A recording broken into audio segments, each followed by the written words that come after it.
Hey everyone, this is Chelsea with Savannah Rain Studios, and today for Divination Day, Throat Punch, Tarot Day, I wanted to discuss, some of the differences in tarot decks.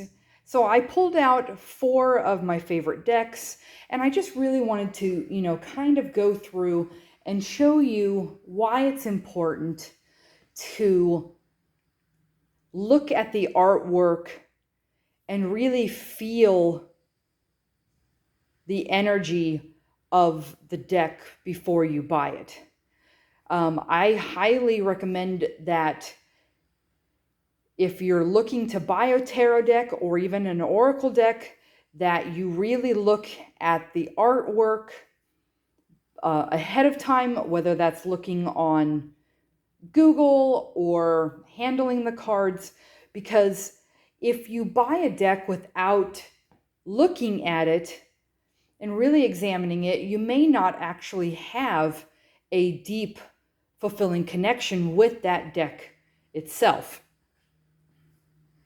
One of the other reasons is that there are thousands upon thousands of different types of tarot and oracle decks. And so you can spend forever trying to find the one that is just perfect for you, something that you really connect with. And I just brought out these 4 individual ones to give you an idea of some of the options that are out there. So the first deck that I just wanted to bring out is my Wildwood Tarot deck. So this tarot deck has a more Celtic druid theme to it.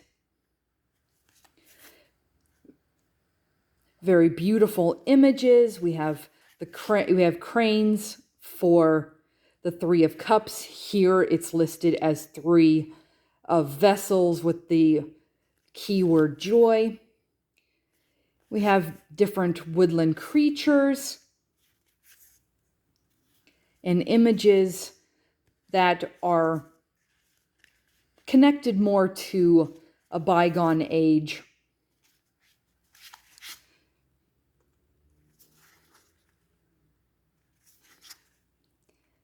And I really was drawn to this deck because of its connection with nature and of animals and that druid energy.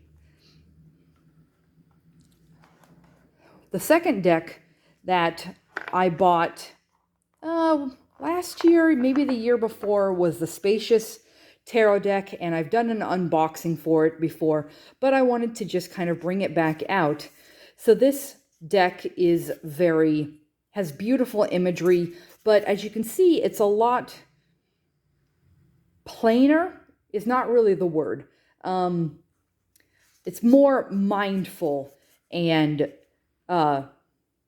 minimal with regards to the different types of iconography and themes with each card. And I enjoy this because even though it's deceivingly simple, you also get a very open for interpretation view of these cards. The third set that I have is my Black Tarot deck, obviously, because it's black. But this one I use specifically for shadow work. And so as you can see, the images are a lot more dark and there's lots of shadows, a little bit more ominous in tone, and a lot more abstract. So, this one right here is labeled the Chariot, and you have a chariot up here, but it's super far in the background, and instead what you have in front is a bunch of checkered mounds.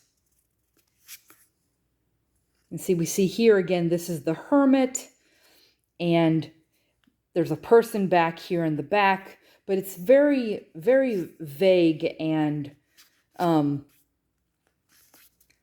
dark. And so since shadow work tends to be one of the darker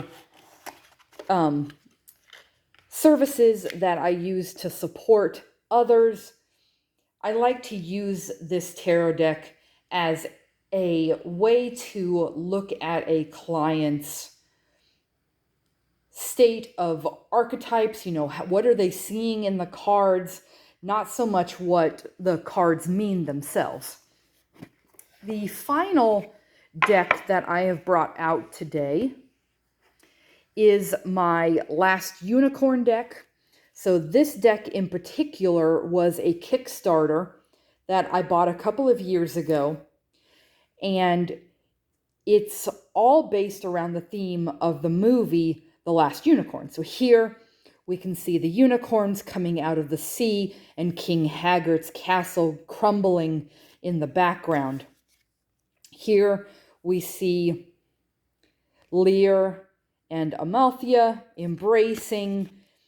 Here is Schmendrick the magician and the love tree. Lear fighting against the fire-breathing dragon. The last unicorn driving the Red Bull into the sea. And you can tell that this is a, the imagery for this is a lot different. One, it's themed toward the movie, but also, we have gilding on it. The themes and iconography are strictly tied to the work from the 1982 movie. Whereas my other two decks, this one had plain white edging, which a lot of tarot decks do. This one right here goes all the way to the edge on every image, taking up all the space. And then, of course, the black tarot deck has black edging around it.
the last thing that I wanted to do really quick was just take out one example of how decks can be different.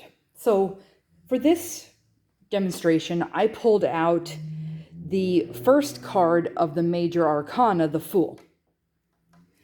In the Wildwood deck, the major difference is that it's labeled the Wanderer rather than the Fool. And we see someone taking a leap of faith off of a stone or cliff, walking on a rainbow, starting their journey in a nature setting. For anyone that doesn't know, in the major arcana, the Fool is usually significant or represents new beginnings, having faith, taking that leap of faith, that sort of thing. And so normally you get some kind of similar motifs within the cards based on that general idea of new beginnings, taking the leap. In my black tarot, we see what appears to be a skeletal dog right here, as well as a man who is taking a dark leap.